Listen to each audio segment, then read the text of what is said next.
CJB와 충북교육도서관이 함께하는 2023 청소년 학부모 북콘서트를 찾아주신 여러분께 진심으로 감사드립니다. 저는 오늘 진행을 맡게 된 CJB 박은선 PD입니다. 자, 이제 오늘의 주인공을 소개해 드릴 시간입니다. 하늘과 바람과 별과 인간의 저자이신 다정한 물리학자 김상욱 교수님을 모시겠습니다.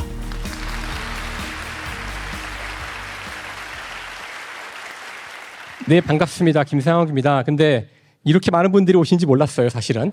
그냥 방송 촬영을 한다 그래서 이렇게 조금의 청중이 원래 있는 걸로 좀 착각을 해서 이렇게 와서 보아서 깜짝 놀랐는데요. 아마 제가 이렇게 청중들을 모시고 하는 강연 가운데 가장 많은 청중이 모인 날이 아닌가라는 생각이 들 정도로 많은 분이 오셨어요.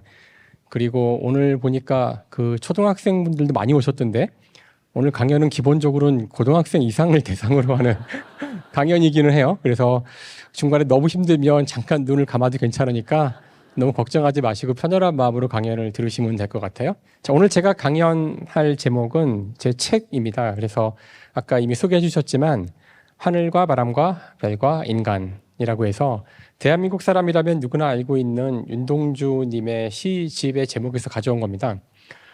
사실 시에서는 이 언어에 대해서 여러 가지로 해석할 수 있게 많은 의미가 열려 있긴 한데요. 이렇게 제목을 잡았을 때는 저는 저 제목을 어떻게 이해를 한 거냐면은 하늘과 바람과 별은 물리학자에게 우주와 법칙, 시공간과 물질을 나타내는 거니까 존재하는 모든 것을 의미하는 거죠. 사실 인간은 쓸 필요가 없어요. 최효신 교수님은 인간이 좋다고 하셨는데 과학자의 입장에서는 인간을 빼도 이미 포함이 돼 있습니다. 시간, 공간과 물질을 말하는 순간 포함되어 있는데 이제 우리가 인간이다 보니 인간을 너무 소중하게 여기는 그런 경향이 있고 실제 중요하기도 하고요. 그래서 따로 인간을 뽑아서 써놓은 거예요. 그것이 저 책의 제목. 그러니까 이 책에서 무슨 말을 하고 싶은 거냐면은 세상 모든 것에 대한 이야기를 해보려고 했던 책입니다. 그래서 이 책은 저의 방식으로 이야기를 풀어가는 그런 책이라고 할 수 있어요. 그래서 책은 크게 네 파트로 되어 있고요. 이 네 파트 가운데서 크게 좌우로 나눠져 있고 또 각각이 둘로 나눠져 있어요. 그래서 우선 왼쪽에 있는 두 파트는 주로 죽어 있는 것들을 다루는 거고 오른쪽에 두 파트는 살아있는 걸 다루는 겁니다. 그러니까 아무래도 물리학자는 죽어 있는 거를 잘 알겠죠? 물리학자가 세상을 설명하는 책이에요. 물리학자라면 무조건 원자로 시작해야 됩니다. 그래서 처음부터 굉장히 어려워지는데 그럼에도 불구하고 원자로 시작이 되죠. 그래서 제 책을 관통하는 중요한 주제 가운데 하나는 바로 이 모든 것은, 만물은 원자로 되어 있다는 겁니다. 일단 원자는 안 보입니다. 너무 작아서. 너무 작아서 안 보여요. 여러분 손톱 위에다가도 한 1억 개를 늘어세울 수 있어요. 그러니까 엄청나게 작은 거죠. 어찌됐든 원자를 이야기하기 위해서 원자를 먼저 봐야 되죠. 이렇게 보려면은 이건 굉장히 크게 확대를 한 겁니다. 보통은 이렇게 보이진 않아요. 일단 눈에 확 띄는 거는 뭔가 빨간색, 파란색 구슬 같은 게 가운데 있고 우리가 이걸 원자핵이라고 부를 겁니다. 밖에 까만색 공이 돌고 있는 것처럼 보이죠? 이것들의 이름은 전자예요. 그래서 원자는 저 원자핵과 전자로 되어 있는데 오늘 제 이야기의 주인공은 전자입니다. 주로 전자 얘기를 하게 될 거예요. 사실 전자공학이라는 학문이 바로 인간이 전자를 이해하게 되자 만들어진 학문입니다. 어쨌든 전자와 안에 있는 원자핵으로 되어 있는 구조이고 이런 원자들은 종류가 한 가지가 아니라 여러 가지가 있는데 그것들은 단지 저 전자들의 개수가 다릅니다. 전자만이 아니라 저 안에 있는 빨간 공, 파란 공의 개수도 달라요. 그래서 개수가 하나일 때를 1번 원자라 그러고 두 개일 때를 2번 원자, 3번 원자 이렇게 부릅니다. 그래서 이제 우리의 이야기는 이 1번, 2번, 3번, 4번의 원자들의 특성이 무엇인지를 이야기하면 돼요. 저 위에서는 잘 보이지도 않을 수 있을 텐데 주기율표라는 겁니다. 초등학생들은 아직 안 본 건데 여기 고등학생들은 지금 왜 오느냐고 막 머리 아픈 거죠? 여기 118가지나 되는 원자가 있어요. 사실 이 원자 하나하나에 대해서도 할 얘기가 되게 많은데 오늘 주어진 시간이 얼마 없기 때문에 딱 하나의 원자만 제가 이야기를 할게요. 바로 질소입니다. N이라고 써 있는 거죠. 여기서 우리가 알아야 될 거는 물론 많은 내용들이 있지만 단 한 가지만 이야기하겠어요. 이 질소는 원자 혼자 존재하기보다는 두 개가 만나서 쌍을 이룹니다. 여기 세 개의 이렇게 손 같은 게 보이시죠? 삼중 결합이라 그래요. 세 개라서. 삼중 결합이라는 아주 단단한 결합을 하게 되죠. 얘네들이 어디 있냐면은 지금 우리 주위에 있어요. 공기의 80%가 질소입니다. 그러니까 이거는 공기 중에 널려 있으니까 질소는 공짜로 얻을 수 있겠네? 라고 생각할 수 있겠지만 그렇지 않아요. 왜냐하면 생명이 이 질소를 쓰기 위해서는 삼중결합 상태로는 쓸 수가 없고 이걸 깨야지만 쓸 수가 있어요. 이 결합을 끊기 어렵다는 것이 우리 인류 문명에 굉장한 영향을 주었습니다. 바로 멜서스의 인구론이라는 책이에요. 나중에 배우게 될 텐데 여기 고등학생들은 아는 거고 초등학생들은 힘들어지기 시작하죠. 멜서스의 인구론이란 책은 뭐 어려운 내용은 아니에요. 사람은 기하급수적으로 빠르게 늘어나는데 인구는 식량은 그것보다 느리게 산술급수적으로 늘어나기 때문에 언젠가는 인구가 더 많아진다는 거예요. 식량보다. 그때가 되면은 사람들은 배가 고파서 기아에 시달리다가 죽거나 전쟁이 막 일어나겠죠. 식량을 놓고. 그런 암울한 미래를 그리는 책이 18세기 말에 출판됩니다. 사실 그 이후 지금까지 진짜 인구는 계속 기하급수로 증가를 해왔고 식량은 어떤지 모르지만 그러면은 이 이론대로라면은 우린 지금 굶주림에 시달리고 있어야 하는데 그렇지 않잖아요? 왜 그럴까요? 왜냐하면 바로 이 두 사람의 과학자 때문입니다. 왼쪽에 있는 사람의 이름은 하버고 오른쪽에 있는 사람의 이름은 보쉬예요. 그래서 이 두 사람의 이름을 따서 하버와 보쉬가 한 어떤 업적 때문입니다. 그 업적으로 이 두 사람은 노벨상을 받았어요. 노벨 화학상을 받아요. 이분들이 한 게 뭐냐면은 N2가 아까 이야기한 두 개의 질소가 서로 삼중결합으로 꽉 묶여 있는 거죠. 공기 중에. 저것을 수소랑 결합시켰다는 뜻이죠. 결합시킨 게 중요한 게 아니라 삼중결합을 깼다는 뜻이에요. 깨서 수소와의 단일 결합으로 바꿔놓은 거죠. 자, 이렇게 할 수 있는데 그러려면은 밑에 써 있는 저 이상한 숫자들은 아주 어렵다 이런 얘기죠. 아주 어렵다는 말을 물리적으로 표현하면 높은 온도와 높은 압력이 필요하다는 뜻입니다. 그리고 적절한 촉매도 필요하고요. 바로 이것을 찾은 사람들이 하버와 보쉬죠. 하버와 보쉬가 만든 저 질소 비료 공법, 즉 암모니아 제조법인데요. 이것이 없었다면 우리는 정확히 멜서스의 인구의 덫에 걸렸을 거예요. 사실 이건 원자 하나의 이야기인데 충분히 재밌죠? 다른 것들도 다 궁금하지 않으세요? 다 스토리가 있어요. 이것들을 모아놓은 책들도 많고요. 화학에 대한 책들이 그런 책들이죠. 근데 중요한 거는 하나를 이해한다고 해서 만물을 이해할 수 없어요. 만물이 원자로 되어 있다고 아까 제가 그랬는데 그렇다면 원자 하나를 이해하면 되는 게 아니라 원자가 어떻게 모이는지도 알아야 되잖아요. 즉 원자는 어떻게 만물이 되는지를 그 다음에 물어봐야 됩니다. 자, 그러면 이 결합된 이 원자들의 물질, 결합물은 어떤 특성이 있을까를 이제 알고 싶은데 우선 각각을 볼까요? 나트륨은 보신 적이 있는지 모르겠지만 오히려 초등학생들은 본 적 없나?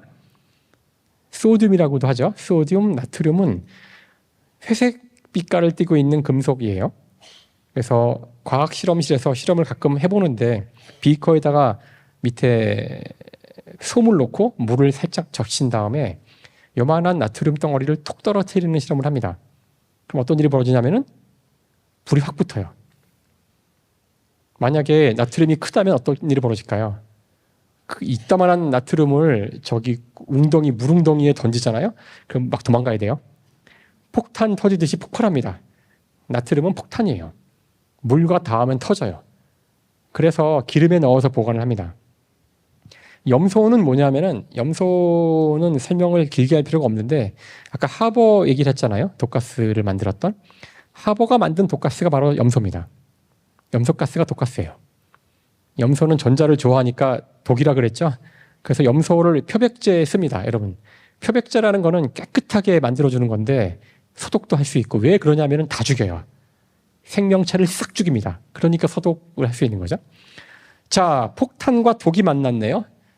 그러면 저 둘이 합쳐진 건 뭐가 될까요? 독폭탄? 독폭탄이 될 것 같은 생각이 드신다면 나트륨과 염소가 만나서 만들어진 화합물을 우리는 뭐라고 부르냐면은 소금이라고 부르죠. 소금, NaCl, 소금은 폭탄과 독의 결합물입니다. 느낌이 딱 오시죠? 어떤 느낌이 와야 되냐면은 개별 원자들의 특성을 알고 있다고 해서 그것들이 모여서 만들어진 결합물의 특성을 바로 알 수 있는 것은 아니다 하는 겁니다. 이게 문제를 어렵게 만들어요. 이제 우리는 원자들을 모아서 다양한 물질을 만들어 볼 텐데 원자 118개를 다 이해한다고 해서 그렇게 만들어지는 물질이 어떤 특성이 있을지를 예측한다는 것은 힘들다는 얘기예요. 그래서 원래 원자를 연구하는 사람들은 물리학자고요. 원자들의 결합을 연구하는 사람들은 화학자입니다. 가끔 어떤 분들이 아니 원자를 다 아는 물리학자만 있으면 충분하지 않나? 왜 화학이라는 학문이 또 있을까? 왜냐하면 원자를 안다고 해서 원자들의 결합물을 이해할 수 없기 때문이죠. 그러면 원자들의 결합물을 이해하면은 그것들이 모여서 만들어진 더 복잡한 것들도 이해할 수 있을까요? 예를 들어서 단백질? 그거 쉽지 않아요. 또 단백질을 이해한다고 해서 단백질이 모여서 만들어진 세포를 이해할 수 있을까? 세포를 이해하면 인간을 이해할 수 있을까요? 인간 한 명을 이해하면 대한민국 이 사회를 이해할 수 있을까요? 이처럼 무언가 모일 때마다 그 전에 없던 특성들이 계속해서 만들어지게 되는데 이것 때문에 우리에게는 여러 가지 학문 체계가 필요하게 됩니다. 이렇게 존재하지 않았던 새로운 특성들이 무언가 모이고 많아지고 이러면서 새롭게 탄생하는 그런 특성들을 창발이라 그래요. 그래서 끝없이 창발이 원자로부터 더 많은, 더 큰 단계로 올라갈 때마다 생기기 때문에 우리에게는 물리학이 있지만 화학이 있어야 되고, 화학이 있지만 생물학이 있어야 되고, 생물학이 있지만 의학이 있어야 되고, 의학이 있지만 심리학이 있어야 되고, 심리학이 있지만 사회학이 있어야 합니다. 오늘 제 이야기의 시작은 물리학자의 눈으로 본 세상 모든 것에 대한 이야기라 그랬지만 그렇게 설명할 수 없다는 얘기죠. 결국은 물리학으로 할 수 있는 것은 한계가 있고 물론 그들 각각의 층위마다 그 이웃한 두 층위 사이에는 연결고리들이 있긴 있어요. 물론 원자는 언제나 있는 거죠. 그래서 그들 사이에 완전히 단절된 것은 아니지만 그 안에서 그 층위만의 새로운 특성들이 끝없이 창발하기 때문에 우리에게는 여러 학문 분야가 있고 하지만 그 학문 분야들은 이웃한 분야와 또 관계가 없는 건 아니기 때문에 그들 사이의 소통과 통섭과 융합은 필요하죠. 그래서 사실 만물이 원자로 되어 있다는 저 말이 진정으로 의미하는 것은 개별 원자에 대한 이해만이 중요한 것이 아니라 이 원자들이 어떻게 모이고 어떻게 흩어지고 그런 것들을 알아야 되는데 바로 그것을 정확히 다루는 학문은 놀랍게도 물리학이 아니라 화학입니다. 그래서 많은 분들이 화학을 별로 안 좋아하셔서 제가 화학을 좀 지금 좀 그 좋은 이미지를 주는 이야기를 하고 싶어서 굳이 소개하는 건데요. 예를 들어 여기 맛있는 음식이 있는데 하나는 자연적으로 만들어진 음식이고 하나는 화학적으로 만들어진 음식이에요. 자, 뭘 드시겠어요? 화학이요? 좀 이상하신 분인 것 같은데. 보통은 이제 이럴 때 자연적으로 만들어진, 그렇죠? 음식을 다 좋아하게 되는데 왜냐하면 화학이라는 단어가 뭔가 좀 깨름직하거든요. 뭔가 화학 폭발 사고, 무슨 화학 물질 먹고 무슨 살균제 이렇게 뭔가 이미지가 안 좋은데 사실 과학자가 보기엔 자연적으로 만들어진 것도 원자로 되어 있는 거고 화학적으로 만들어진 것도 원자로 되어 있어요. 오히려 화학이 더 안전할 때가 많아요. 이쪽은 완전히 통제된 상태거든요. 우리가 뭔지 물질을 다 아는 거고 자연은 뭐가 있는지 몰라요. 위험한 게 들어있을 수도 있어요. 중금속이 있을 수도 있고요. 그래서 많은 분들이 화학에 대해 갖는 편견을 좀 없앴으면 좋을 것 같아요. 화학은 정말 소중한 학문이고 사실 원자를 설명한 물리학은 우리에게 기여한 바가 있다면 양자역학 만들었다고 자랑하고 다니는 거를 기여하고 있고요. 실제 양자역학을 가지고 여러분이 눈에 보이는 모든 이 물질을 만들어내는 사람들이 바로 화학입니다. 화학자들이에요. 그러니까 화학자들을 좀 다르게 보시면 좋을 것 같아요. 자, 이제 원자에서 만물로 가는 법을 다 얘기했어요. 이제부터 할 일은 만물을 다 소개하면 돼요. 이제 하나씩 이 방법을 이용해서 요 물질은 이렇게 설명하고 이 물질은 이렇게 설명하고 자, 그렇게 하자면은 시간이 없겠죠? 시간이 없으니까 시간이 없을 때 어떤 방법이 있느냐? 먼저 이 존재하는 모든 것을 몇 개로 나눠요. 딱딱 그룹을 지어서 나눕니다. 다 묶어주는 거죠. 묶은 다음에 이 전체를 한꺼번에 설명을 해주면은 그러면은 전체 모든 거를 다 설명할 수도 있지 않을까요? 그러니까 지금부터 할 일은 먼저 나누는 것부터 해야 돼요. 제가 이제 물어보는데 만물을 어떻게 나누면 좋을까요? 그러면은 가장 많이 하시는 말씀이 생물과 무생물로 하면 어떨까요? 아까 저도 처음에 책 소개할 때 그렇게 얘기했잖아. 이쪽은 무생물이고 이쪽은 생물입니다. 그런데 이 단어는 정말 이상한 단어예요. 왜냐하면은 자 보세요. 생물이 뭔지 아시죠? 무생물은 생물이 아니란 얘기예요. 사실은 우주에는 생물인 게 별로 없어요. 살아있는 게 거의 없어요. 살아있는 거는 지구의 표면에만 조금 있지 지구 밖으로 나가면 살아있는 건 하나도 없거든요. 그러니까 이건 되게 이상한 지금 단어예요. 제가 예를 들자면 만약에 지구상에 수많은 종류의 동물들이 있잖아요. 제가 동물을 둘로 나눠보라고 했을 때 동물을 이렇게 나누는 거죠. 콧불소와 비콧불소. 여기 다 비콧불소시죠? 네. 아까 제가 저녁에 비콧불소를 먹었는데요. 아니, 말도 안 되는 거죠. 콧불소는 진짜 얼마 되지도 않고 나머지 수많은 다양한 종류의 동물들이 있는데 그걸 몽땅 다 비콧불소, 콧불소가 아니란 얘기죠. 그러니까 사실 생물과 무생물은 물리학자가 보기에는 적절한 단어가 아니고 적절한 단어는 바로 물과 생물입니다. 우주의 대부분은 물이에요. 사실 물리가 저 물입니다. 물의 이치를 다루는 학문이 물리죠. 물 가운데 생물이 있는 거죠. 자, 그럼 이제 지금부터는 물에 대해서 얘기해 볼게요. 지구에서 제일 많은 건 지구예요. 그렇죠? 인간이 땅을 파고 들어가 봤지만 1km 이상 땅으로 들어가지 못했거든요. 비행기가 날아다니는 게 10km 정도잖아요. 그렇죠? 지구의 반지름은 6,400km입니다. 그러니까 우리는 지구 전체에서 정말 그 비유가 아니라 사과로 얘기하자면은 껍데기만 보고 있는 거죠. 우린 껍데기밖에 몰라요. 저 안쪽은 지진파를 이용해서 간접적으로만 알 수 있을 뿐이지 한 번도 가본 적이 없습니다. 그래서 제가 지구라고 했지만 사실은 우리에게 지구는 껍질밖에 없는 거죠. 일단 껍질을 설명하는 게 중요하죠. 실제로 껍질이 대부분 다예요. 인간이 만든 구조물들은 무시할 만큼 적습니다. 밖에 나가보세요. 산이 보이잖아요. 산 전체는 죽어 있고 인간이 만든 게 아니에요. 그 위에 나무가 조금 이렇게 묻어 있죠. 좀 더 냉정하게 얘기하면 우리가 설명해야 될 물은 사실 암석과 바다. 근데 바다도 그렇게 많지 않아요, 물은. 우리가 지구의 표면이 70%라서 바다가 많다고 착각하시는데 바다의 깊이를 생각하면 아까 그 사과 껍질 위에다가 살짝 코팅 약간 한 겁니다. 그게 물이에요, 지구에 있는. 그러니까 지구의 대부분은, 껍질의 대부분은 암석이죠. 즉 우리는 물을 설명한다고 할 때 우리가 해야 될 일은 바로 저 땅덩어리, 저 암석이 무엇인가를 설명하면 된다는 뜻이에요. 놀랍게도 아까 제가 제일 처음에 설명했잖아요. 주기율표 얘기할 때. 놀랍게도 땅바닥은 저 몇 개 안 되는 원자로 돼 있어요. 그나마도 고르게 돼 있는 게 아니라 지금 여러분이 밟고 있는, 지금은 아니지만 이따가 강의 끝나고 나가서 흙을 밟거나 하실 거 아니에요? 여러분 발에 밟히는 땅바닥은 50%가 산소입니다. 산소는 공기 중에 있는 게 아니에요. 산소는 공기 중에 20%가 있지만 지구상의 산소는 대부분 다 땅에 있습니다. 왜냐하면 산소는 너무나 반응성이 강한 독이기 때문에 다른 원자가 홀로 있는 꼴을 못 봐요. 그러니까 원자가 보이면 당장 달려가서 결합을 합니다. 그래서 모든 물질들은 다 산소와 결합된 형태를 존재해요. 그렇기 때문에 지구의 땅바닥은 다 산소죠. 나머지 절반도 그 절반의 절반이 실리콘, 규소예요. 그러니까 오늘 강연이 끝나고 여러분 이따 나가신 다음에 이따가 땅에 있는 돌멩이를 하나 이렇게 주워 보시거나 흙을 손으로 퍼서 이렇게 보세요. 그리고 너 이게 뭔 줄 알아? 이거는 산화규소야. 산소와 규소야. 이렇게 말씀하시면 75% 맞는 답이에요. 아무거나 손으로 집어도 75%는 산소와 규소입니다. 자, 나머지 것들은 이제 금속인데 알루미늄, 철, 칼슘 뭐 이런 거죠. 하지만 지구의 대부분은, 지구 표면의 대부분은 산화규소로 되어 있다.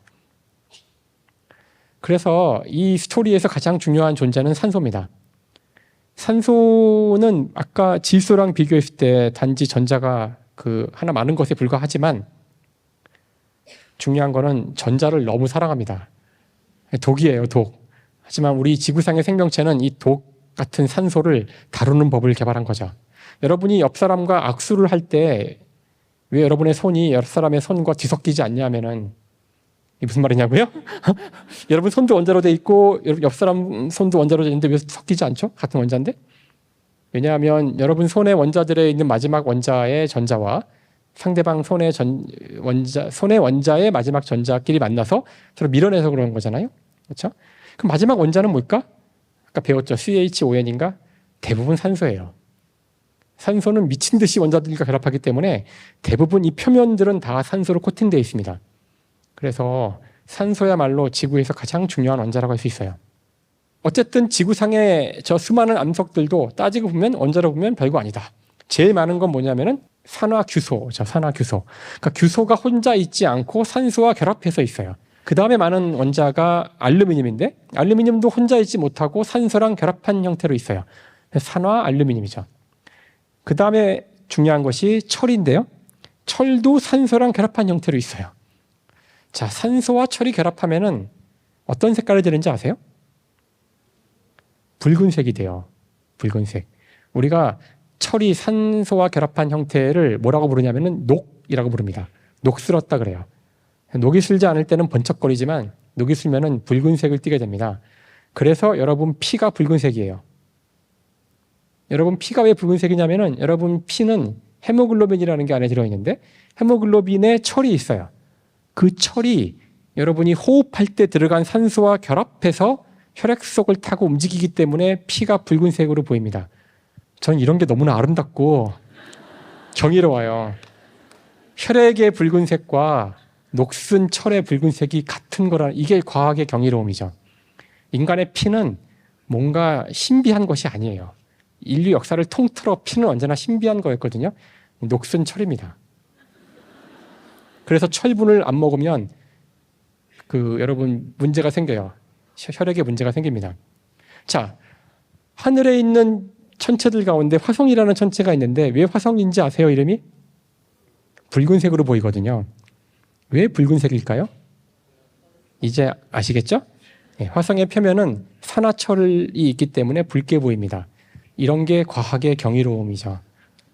화성이 붉은색과 피의 붉은색과 녹슨철의 붉은색은 똑같은 붉은색이고 이렇게 화성과 여러분 몸뚱아리와 땅과 철은 다 원자로 되어 있습니다. 그 원자의 특성은 똑같죠. 저 맨 위에 있는 사실 지구에 가장 많다는 저 산화규소는 사실 산화규소만 홀로 있을 때에는 뭐가 되냐면은 보통은 딴 거랑 섞여 있어가지고 암석처럼 보이는데 순수하게 저 산소와 규소만 딱 결합되면은 유리가 됩니다. 그러니까 유리는 굉장히 흔한 거예요. 그러니까 아주 일찌감치 발견할 수 있었죠. 저 유리가 된다고 하는 저 실리콘과 산소를 다시 한번 볼 필요가 있는데 왜냐하면 이들은 원자는 똑같아요. 원자의 구성은 똑같지만 이들이 모여서 물질을 이룰 때 어떤 식으로 모이는지에 따라 특성이 달라져요. 일단 제 일감은 왼쪽 같이 되기가 쉽겠죠. 지멋대로 막 되어 있는 거잖아요. 오른쪽 같이 되려면 좀 조건이 까다로워요. 온도가 잘 맞아서 압력도 잘 맞고 차근차근 천천히 온도가 식거나 이렇게 되면은 되게 차곡차곡 이렇게 구조를 이룹니다. 왼쪽 같이 되어 있는 저 산화규소를 우리가 아까 얘기한 유리라고 부르는 거고요. 오른쪽 같이 운이 좋아서 저렇게 착착착착 구조가 맞으면 저거는 수정이라고 부르는 크리스탈이라고 부르는 보석이 됩니다. 수정이라는 보석이 만들어질 때 우연히도 이 주변에 습도가 높으면 물이 있으면 오팔이라고 부르는 무지개색 형형 색깔의 그런 진짜 아름다운 보석이 돼요. 자, 그 다음으로 흔한 거는 알루미늄이라고 그랬잖아요. 알루미늄하고 산화물. 오른쪽 같이 되는 게 보통이죠. 그런데 이렇게 결정이 잘 우연히 잘하고 있을 때 우연히 거기에 크롬이 있었다면 루비라고 부르는 보석이 되고요. 타이타늄이랑 철이 조금 주변에 있으면은 그러면 이렇게 섞이면서 사파이어라는 보석이 되고요. 그다음에 베릴륨과 크롬이 있으면 에메랄드라는 보석이 됩니다. 자, 이것이 우리에게 주는 의미는 뭘까요? 여러분, 보석에 집착하지 마세요. 보석이 뭐냐면 이 보석들의 공통점은 지구에 제일 많은 알루미늄과 산소의 결합물이에요. 그러니까 보석이 귀중한 이유는 그것의 재료가 특별해서가 아니라 그것이 만들어지는 과정이 대단히 확률이 낮은 그런 어려운 과정을 통해서 만들어졌기 때문에 특별한 겁니다. 아마 이 이야기를 좀 오버하는 걸 수도 있지만 우리 인간에게 적용할 수도 있을 거예요. 우리 모두는 똑같죠. 재료상으로는 똑같은 존재입니다. 우리가 어떤 식으로 살아왔고 어떤 경험을 하느냐에 따라 그 사람의 그 가치랄까? 그런 것들이 달라지는 거죠. 자, 보석 얘기 나왔으니 이거 얘기 안 할 수 없는데요. 이거는 단 하나의 원자로 되어 있는 겁니다. 공유결합의 대표적인 예인데 오로지 탄소라는 단 한 종류의 원자로 되어 있는 건데 탄소로 되어 있는 이 물질은 왼쪽과 오른쪽 같이 서로 다른 구조를 가질 수가 있어요.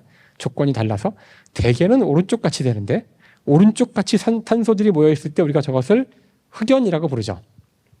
지금은 많이 안 사용하지만 이제 연필 심에 쓰이는 재료입니다. 흑연 검은색을 띠고 있죠. 하지만 똑같은 탄소지만 저것이 왼쪽 같이 피라미드 형태로 착착착착 구조를 이루게 되면은 이것의 이름은 다이아몬드죠. 다이아몬드랑 흑연은 같은 거예요. 다이아몬드 잘 탑니다. 태우면 타요. 물론 온도를 높여야 되지만 그냥 흑연이 수치잖아요. 숯. 다이아몬드 수치예요. 잘 타고 나면은 남는 거는 없어요. 이산화탄소밖에 없습니다. 그러니까 인공 다이아몬드란 거는 흑연에 엄청난 압력을 가하면 다이아몬드가 돼요. 그러니까 다이아몬드 그냥 갖다 버려도 돼요. 그냥 탄소입니다. 그냥 수치예요. 숯. 그래서 이런 과학을 배우고 나면은 물질에 대한 좀 느낌이 좀 달라져요. 우리가 정말 너무 과도한 의미를 부여하고 있다는 생각이 들 때가 있어요. 여기서도 창발이라는 말 할 수 있을지 모르겠어요. 물론 과학적 의미의 창발은 아니지만 그냥 단순한 지구의 여러 물질들에 불과한데 조건이 다른 우리 인간이 거기에 많은 의미를 부여하죠. 이건 보석이다. 이건 그냥 돌멩이야. 뭐 이렇게 얘기하지만 보석이나 돌멩이나 대부분 다 산화물들이고 몇 개 안 되는 원자들의 조합입니다. 특별한 건 없어요. 인간의 눈으로 볼 때 단지 모양이 특별하고 색깔이 특별해 보여서 뭔가 대단히 특별하다고 착각을 하는 거죠. 자, 이렇게 물에 대한 이야기는 정리가 됐어요. 다 아시겠죠? 이제 죽어 있는 거 다 이해하셨죠? 그렇죠. 이게 안 됩니다. 너무 힘들어요. 이렇게 하기는. 아무튼 전체를 스케치해 가고 있는 거니까. 자, 이제부터는 가장 어려운 파트인데 제가 할 강연 가운데. 왜냐하면 제가 전공한 게 아니니까. 바로 살아있는 걸 하려고 합니다. 자, 생물을 이야기하려고 하는데 여기서 중요한 거는 생물을 이야기하려고 하면 당연히 떠오르는 게 죽음이에요. 삶과 죽음. 그럼 죽음이란 뭘까?부터 이야기를 좀 하면 좋을 것 같긴 한데 어느 날 갑자기 저희 어머니 뱃속에서 원자들이 모여서 살아있는 상태가 된 거예요. 정말 이해할 수 없는데 왜 그런지 모르겠어요.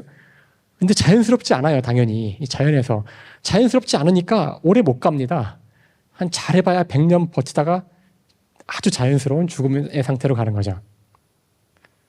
그래서 물리학자가 보기에 죽음은 자연스러운 거고 우주는 죽음으로 충만합니다. 우리가 물어봐야 할 거는 사는 게 무엇인지고 생명이 무엇인지예요. 생명은 찰나의 순간이고 왜냐하면 자연스럽지 않아서 그래요. 그렇다면 이렇게 찰나를 살다가는 이유도 알 수 없는 기적적인 순간들이고 기적적인 사건들인데 왜 이 짧은 시간 동안 다른 생명체를 괴롭히고 죽이고 미워하고 전쟁하고 그럴까요? 라는 생각은 과학이 하는 얘기는 아니에요. 과학은 팩트만 이야기할 뿐 여기서 이런 생각도 찾아볼 수 있지 않을까요? 생명 이야기가 나오면은 보통 진화 이야기가 나오는데요. 생명에 대한 책들은 진화론 책들이 많아요. 하지만 사실 진화는 설명할 필요가 없다고 저는 생각해요. 이제 지금부터는 본격적으로 물리학자의 눈으로 본 생명 과학이 될 텐데 생물학자라면 하지 않을 얘기들을 할지도 몰라요. 진화는 왜 설명할 필요가 없냐면은 당연해서 그래요. 너무나 당연해서 저걸 왜 설명해야 되는지 모르겠어요, 저는. 근데 이건 저의 생각이 아니라 자크 모너라는 노벨상을 받으신 위대한 그 생물학자죠. 우연과 필연이라는 책에서 한 이야기죠. 진화는 생명의 고유한 속성이 아니에요.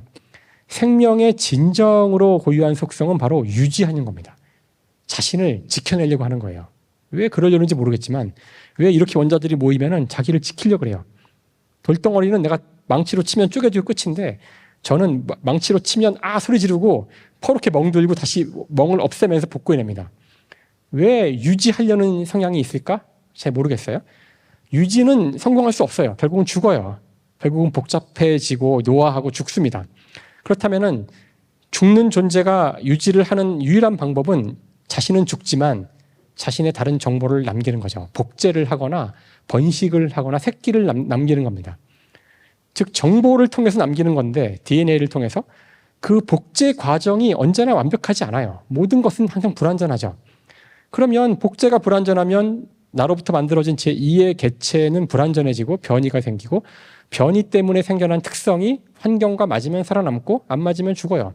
그러니까 불완전한 복제가 있다면 당연히 진화합니다. 불완전한 진화는 있을 수밖에 없어요, 물리적으로. 그러니까 저한테 진화는 당연해서 설명할 필요가 없어요. 논쟁거리도 아니에요. 저의 의문점은 왜 유지하려고 하는가 하죠. 유지하려는 저 성향이 물리학적으로 설명 가능한가? 자연 법칙인가예요. 다행히도 그렇습니다. 태풍은 생명체인가요? 태풍이랑 대화해 보셨어요? 예, 태풍은 생명은 아닐 거예요. 그렇죠? 아니라고 생각해요. 하지만 유지하잖아요. 한 2주 정도 유지하거든요. 그럼 그러니까 이런 성향은 있어요. 자연에 자신을 유지하려는 경향은 있고, 이걸 다루는 학문도 있습니다. 비평형, 비선형계라 그러는데 어려운 용어들이에요. 연력학 제2법칙이라는 오늘 설명하지 않을 두 번째 용어인데요. 저것 때문에 저를 믿으시고, 저것 때문에 그 유지하려는 게 잘 안 됩니다. 즉 에너지가 필요해요. 태풍이 자신을 유지하려면 에너지가 필요해요. 태풍의 에너지는 수증기죠. 그러니까 수증기가 차단되면 죽어요. 땅에 상륙하면 죽습니다. 자, 그렇다면은 이제 남아있는 중요한, 물리학자가 보기에 가장 중요한 질문은 지구상의 생명은 어떻게 에너지를 만들어내는가 하는 거죠. 놀랍게도 복잡하지 않아요. 우리가 살아있는 이유는 놀랍게도 여러분이 살아있는 걸 먹어서 그래요. 오늘 저녁에 뭘 먹었는지 한번 상상해 보세요. 오늘 저녁에 먹은 음식들을 하나씩 보시면 분명 어제나 그저께나 한 일주일 전까지 살아있었던 것들이에요. 그거를 죽여서 이렇게 요리해서 입에 집어넣은 거죠. 그러니까 살아있던 거를 먹어서 살아가는 거니까 이건 별로 놀라운 일은 아니에요. 우리와 같은 동물은 우리 세포에 있는 미토콘드리아라는 이상하게 생긴 저 기관이 눈에 보이지 않아요. 현미경으로만 보이죠. 저기서 정확히 광합성이 했던 반대 화학 반응을 합니다. 그래서 이 화학 반응의 특징은 산소를 필요로 하고 저 당이란 건 여러분 먹어야 되고요. 그러면 결과적으로 이산화탄소가 나오죠. 그래서 여러분은 지금 숨 쉬고 있잖아요. 산소가 들어와요. 질소도 들어오죠. 질소는 필요 없어서 뒤한테 나가요. 후 할 때 이산화탄소 나가죠. 왜 그러냐면은 이 반응을 하기 때문에 그래요. 여러분이 지금 이 순간에 이 반응을 끝없이 하고 있는데 이 반응은 허파에서 일어나는 게 아니라 모든 세포에서 일어나고 모든 세포로 산소를 보내야 하기 때문에 철을 녹슬어서 보냅니다. 피를 통해서 헤모글로빈으로. 그래서 그 기계적 과정이 일어나고 있는 거죠. 그래서 지구상에서 일어나는 생명의 에너지는 극도로 단순해요. 바로 식물이 산소와 당을 만들고 동물이 그거 두 개를 결합시켜서 에너지를 만들고 부산물로 이산화탄소를 내놔요. 이산화탄소는 다시 식물의 먹이가 됩니다. 이게 돌아가는데 공짜로 돌아가진 않아요. 에너지가 필요한데 그 에너지가 태양빛이죠. 얼마나 아름다워요? 태양빛을 쬐주면 이 반응이 굴러가요. 이렇게. 얼마나 아름답습니까? 이게 지구상에 있는 식물과 동물의 서로 공생입니다. 둘 중에 하나가 죽으면 서로 다 죽어요. 그래서 원래 이산화탄소는 이렇게 균형을 이루고 있는데 우리 인간이 추가적으로 이산화탄소를 만들어내고 있죠. 이 균형에 이 사이클에 들어있지 않은 이산화탄소를 바로 자동차나 아니면 화력발전소에서 만들어내고 있어요. 그 이산화탄소가 지구의 온도를 높이고 있는 거죠. 자, 그래서 지금까지 말씀드린 것처럼 인간의 호흡이 촛불과 같다는 뜻은 인간의 몸에서 일어나는 것이 단순히 화학 반응에 불과하다는 거죠. 그래서 물리학자가 생명에 대해서 일단 첫 번째로 할 수 있는 중요한 이야기는 생물은 원자로 만들어진 화학 기계라는 겁니다. 물론 아직 우리가 생명에 대해서는 모든 걸 다 알고 있지 않아요. 과학은 단정 짓는 걸 되게 싫어하는 학문이기 때문에 지금까지 알아낸 사실만 조합해 봤을 때 우리 몸에서 일어나는 여러 화학 반응들은 비커에서 일으킬 수 있는 화학 반응과 똑같아요. 그러니까 여러분이 어딘가 아플 때 화학 물질을 조금만 먹으면 나아지잖아요. 그 화학 반응을 제어하는 화학 물질이 들어간 겁니다. 그러니까 놀라운 일이 아니에요. 우리가 그런 약을 먹을 수 있다는 뜻이 약은 몇 개의 화합물로 되어 있는 거고요. 원자들로 되어 있는 거고 그것들의 여러분의 화학 반응을 제어할 수 있다는 뜻이죠. 그걸 믿지 않는다면 약을 먹을 수 없어요. 그래서 이 문장도 역시 아까 라부아제처럼 분노하시는 분이 있을지 모르겠어요. 내가 기계라고? 그러니까 여기서의 기계는 은유를 사용하는 거죠. 그래서 인간의 몸도 원자들로 되어 있는 화학 반응의 집합체란 뜻입니다. 그래서 이런 화학 작동되는 기계가 최초의 생명체가 뭔지는 모르지만 이건 지금 과학의 가장 큰 난제 중에 난제예요. 지구상에 존재했던 최초의 생명이 뭔지는 몰라요. 하지만 그런 것이 있다면, 그리고 이것이 복제를 한다면, 오늘 제가 복제 얘기는 하지 않았어요. 태풍은 자신을 유지하지만 복제하진 않거든요. 그러니까 복제가 사실 물리학자한테는 더 어려운 질문이긴 해요. 왜 생명은 복제를 하려고 유지의 경향을 복제까지 가져갈 수 있었을까? 이것도 역시 열려있는 질문이긴 한데, 어쨌든 그렇게 최초의 복제 가능했던 생명체가 존재한다면 그 다음부터는 진화는 필연입니다. 진화의 과정은 제어되지도 않을 거고 다 상황에 따라 다를 거예요. 지구상에서는 이런 진화가 일어났고 그 진화의 결과로 현재 호모사피엔스라는 종이 존재합니다. 그래서 제 강연의 마지막 이야기는 바로 이 인간에 대한 이야기죠. 어차피 인간도 원자로 돼 있어요. 그러니까 그 파트는 얘기할 필요 없습니다. 그러면 원자로 되어 있다는 사실, 인간도 화학기계라는 사실 말고 더 추가할 내용이 있을까? 라고 물어보면 되죠. 그것이 이 마지막 부분에서 인간에 대해서 할 이야기입니다. 사실 인간이 어떤 창발이라면, 다른 동물과 다르다면, 물론 우린 다르다고 믿지만 많은 것들이 다르지 않은데요. 굳이 다른 게 있다고 믿자면 인간의 어떤 이 생각하는 파트일 거예요. 물론 지금 기계가 인간을 많이 따라오긴 하지만 인간에겐 분명 다른 동물과는 다른 무언가 생각하는 능력이 있는데 설명하기 힘들어요. 구체적으로 무엇이 다른지를 설명하기 힘든데 그 가운데 하나를 제가 이야기하려고 해요. 즉 인간은 과연 무엇이 특별한가? 지구상의 다른 동물 가운데 무엇이 특별한가? 물론 바퀴벌레하고는 상당히 다르니까 이건 특별한 게 아니라 서로 다른 거죠. 우리는 바퀴벌레와 다릅니다. 더 바퀴벌레가 하등하다는 뜻이 아니라 우린 바퀴벌레가 할 수 있는 많은 일을 못합니다. 다른 거죠. 그렇죠? 그럼 무엇이 특별할까요? 그래서 이것에 대한 답은 아마도 존재하지도 않는 상상을 믿는 능력이 인간에게 있다는 것이 특별하다고 말씀드릴 수 있어요. 얼핏 들으면 이게 뭐가 특별하지? 이럴 수 있어요. 존재하지도 않는 상상을 믿는다. 자, 이렇게 제가 예를 들어볼게요. 여기 지금 10,000원짜리 지폐가 있어요. 너무 좋아하시는데요? 제 거예요, 이거. 이걸 제가 만약에 드린다면 기분이 좋겠지? 그렇죠? 그래서 손을 내밀잖아요. 근데 사실 이것이 갖는 가치가 무엇일까 생각해 보시면 이거는 물리적으로 이야기하면은 이거는 종이에요. 이거 찢어집니다. 종이고요. 색칠을 했어요. 되게 정교하게 색칠을 했는데 색종이죠. 제가 만약에 여기서 이렇게 색종이를 한 주먹 막 쓰러져 있는 쓰레기 더미에서 주워가지고 종이를 드리면 손을 내밀기는커녕 막 짜증을 내실 텐데 왜 이거는 손을 내미는 걸까요? 우린 이것이 특별하다고 생각해서 그래요. 하지만 이것이 갖는 가치, 10,000원짜리가 갖는 가치는 실제로 존재하는 것이 아니라 우리가 그런 가치가 있다고 상상하고 있는 거죠. 자, 만약 오늘 밤 소행성 하나가 반지름이 한 6km쯤 되는 소행성 하나가 우리 한반도에 탁 떨어졌다고 생각해 보세요. 영화 딥 임팩트에 나오는 그런 장면이에요. 아마겟돈 이런 영화 아세요?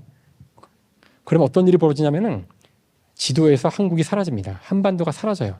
여기는 그냥 둥그런 크레이터 하나 남아요. 뭐 미래의 사람들이 여기 옛날에 하나의 소행성이 떨어졌구나 그러겠죠. 자, 그렇게 되면 한반도가 사라지는데 그럼 내일부터는 아까 제가 보여드린 이 돈의 가치는 다 사라지고 그냥 종이 쪼가리가 됩니다. 이건 종이 쪼가리예요. 내일부터는.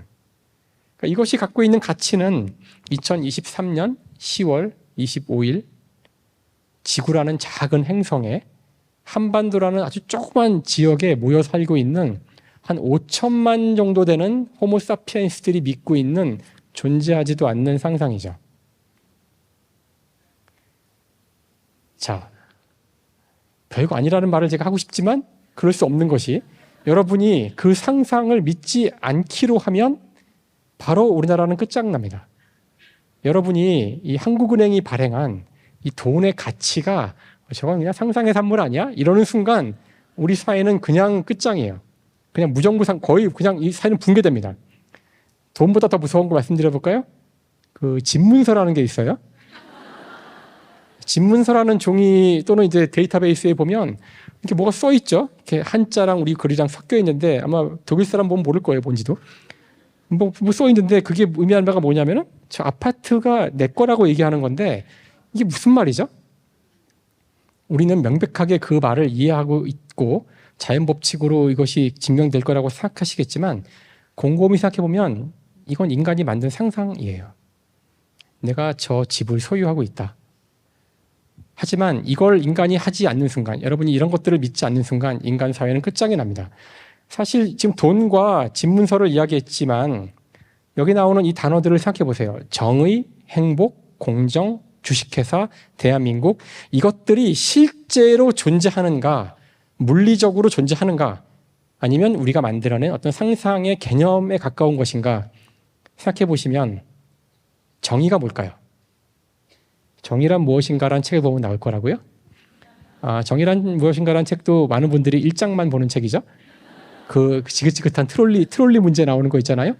자, 정의란 무엇인가라는 책을 읽고 나면 정의가 뭔지 알게 되면 참 좋을 텐데 저는 저 책 읽고 나서 정의가 뭔지 모르게 됐어요. 행복이란 무엇인가, 공정이란 무엇인가, 이런 책들을 읽고 나면 자, 뭐뭐란 무엇인가라는 책들이 많이 있는데 이런 책들의 공통점은 그 책을 보고 나면 그게 뭔지 모르게 돼요.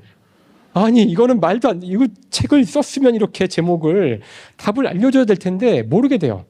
왜 그럴까요? 왜냐하면 정의나 행복이나 공정은 존재하지 않아서 그래요. 인간이 만든 거거든요. 그러니까 이것들을 이해하는 방법은 오로지 역사와 맥락과 상황에서만 이해가 가능하지 그게 바뀌면 다 바뀝니다.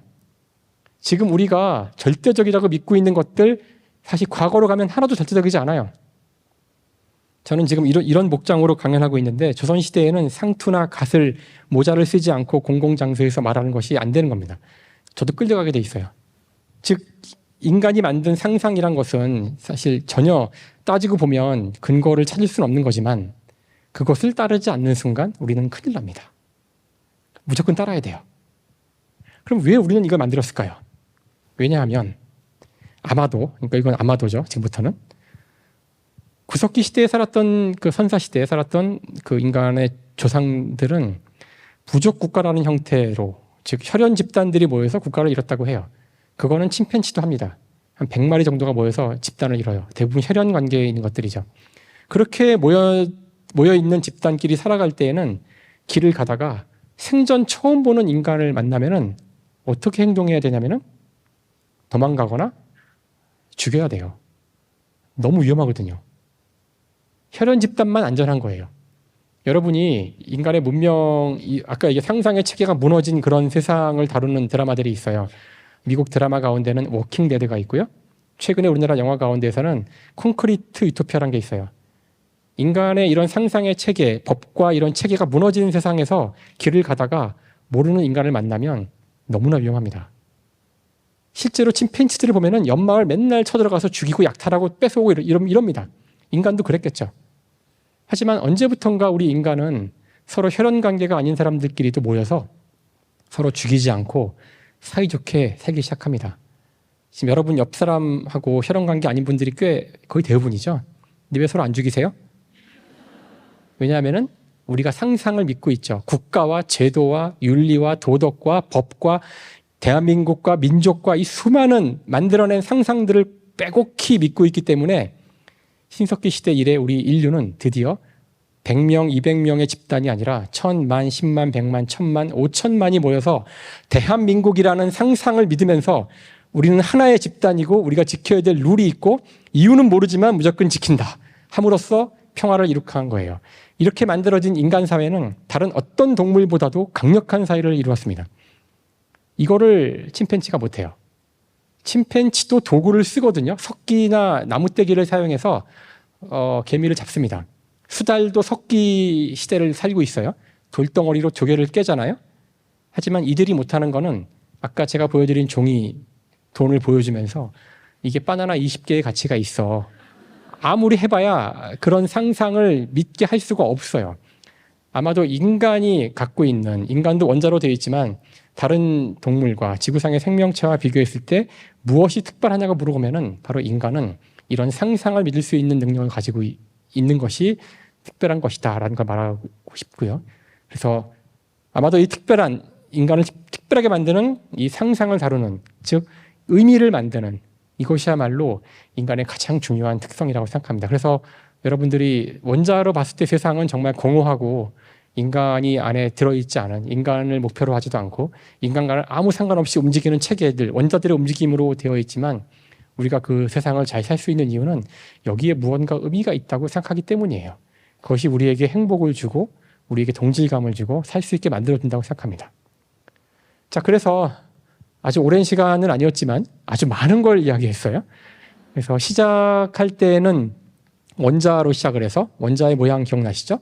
원자가 모여서 분자가 되고, 분자가 되는 과정을 이해함으로써 물을 설명할 수 있다고 그랬고요. 사실 물은 별게 없다는 거, 지구 표면이 대부분인데 그것들은 한 8개 원자로 되어 있고 그것조차도 한 서너 개의 조합을 알면 다 이해할 수 있어요. 물론 그것들이 모이는 방식에 따라 정말 다양한 형태의 암석과 형태들이 만들어지기 때문에 역시 여기서도 창발이 일한다고 볼 수가 있죠. 물 말고도 신기한 그런 원자들의 조합이 있는데 그것들은 생명이라는 거고, 아직 생명을 완전히 이해하고 있지 못하지만 생명 역시 원자들로 작동되는 화학 기계입니다. 그렇게 작동되는 기계가 지구에 처음 만들어지고 진화를 시작하자 수많은 생명체가 나타나고 죽었는데 드디어 지금 현재 지구에는 호모사피엔스라는 종을 만들었고, 이들은 아마도 지구에서 한 번도 하지 않았던 새로운 특성을 또 창발시키는데 아마도 그것은 상상을 만드는, 믿는, 의미를 만들어내는 그런 존재일 것이다 라는 겁니다. 그래서 여기까지가 물리학자의 눈으로 본 세상 모든 것에 대한 이야기입니다. 예, 감사합니다.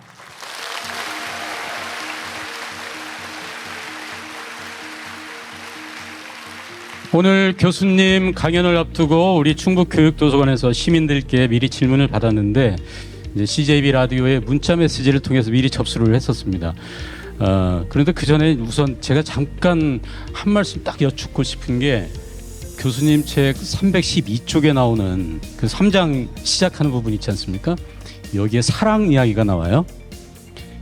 물리학자에게 사랑이란 필연의 우주와 궁극의 우연. 여러분 이해되십니까? 교수님 이 말씀 좀 잠깐 듣고 싶습니다. 그러니까 우주에서는 모든 게 필연이에요. 왜냐하면 일어나는 모든 일은 자연 법칙이 허용하기 때문에 일어나는 거거든요. 그래서 일어나는 모든 일은 이상한 건 없어요. 우리가 이상하다고 하는 건 인간이 추가로 의미를 부여한 거죠. 사랑을 이야기할 때 그래서 사실 어떻게 벌어지는 사건들도 사실 우주적 입장에서 보면, 물리의 입장에서 봤을 때는 그냥 다 필연이었던 거죠. 네.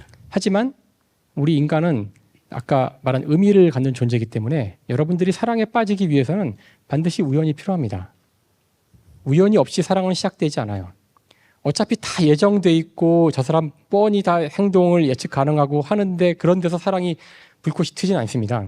갑자기 누군가를 우연히 만나게 되거나 뜻하지 않은 어떤 사건이 벌어져서 이 사람이랑 이런 게 나랑 다른 줄 알았더니 같네? 뭔가 이렇게 자꾸 우연이 생길 때 사람 마음속에서 사랑의 감정이 싹트기 시작하거든요. 하지만 일단 이 사랑이 어느 궤도에 오르게 되면은 그 수많은, 사실 그냥 우연인데 진짜로 그것들이 또 다 필연이 돼요. 우리의 만남은 또 필연이었다고 얘기를 하잖아요. 그래서 사실 이 사랑이란 것이 이 필연과 우연을 줄타기하는 그런 것이라는 걸 말하고 싶었어요. 여러분 박수 부탁드립니다. 우리 시민들께서 질문을 보내주시기를 한 20-30분 넘게 보내주셨는데, 이제 교수님께서 오늘 쭉 말씀하셨던 것 가운데 원자에 대한 이야기를 많이 하셨는데 그에 대한 연관된 질문이 있습니다. 질문 3 띄워주시죠. 저는 실체가 눈으로 보이지 않는 것에 대한 애정이 없는 편입니다.